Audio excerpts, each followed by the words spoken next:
বর্তমানে ডিজিটাল ভিক্ষুকদের কথা আমি বলছি। মানে যাদের নিয়ে কথাটা বলছি, ধরেন মেয়ে দেখতে আসলো, মেয়ে দেখতে এসে বলল, বিয়াই আপনার মেয়েটাকে আমার অনেক পছন্দ হয়েছে, মেয়েটাকে কিন্তু দিতেই হবে আমার ছেলের সাথে।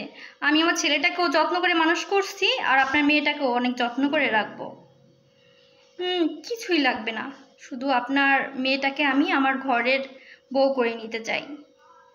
তারপরে কিছুক্ষণ পরে বলে, আমার ছেলে সরকারি চাকরি করে, একটু ভেবে চিন্তে দেখবেন আমার ছেলেটা কিছু পাওয়ার যোগ্য কিনা। মানে আপনার মেয়েটাকে সাজা গোছাই তো দিবেন, কানে দুল দিবেন, সাথে গলার হার দিবেন, রুলি দিবেন, এগুলো তো দিবেনই, তাই না? আর আর ভালো হয় আপনার জামাইকে যদি একটা মোটরসাইকেল দেন, তাহলে আর একটু বেশি ভালো হয়। বাপু, আমাদের জন্য তো আমরা কিছু চাইছি না, তাই না? মোটরসাইকেলে তো আমরা চড়বো না, আপনার মেয়ে জামাই এরাই তো চড়বে, তাই না? তো এগুলো একটু ভেবে চিন্তে দেখবেন। তারাই আবার বড় গলায় বলে যে আমার ছেলের জন্য কোনো যৌতুক আনিনি, এটাই বলে। মেয়ে বাড়ির কোনো পরিস্থিতি, চাপ এগুলো বুঝতে চায় না, তারা অনায়াসে দাবি করে সব কিছু।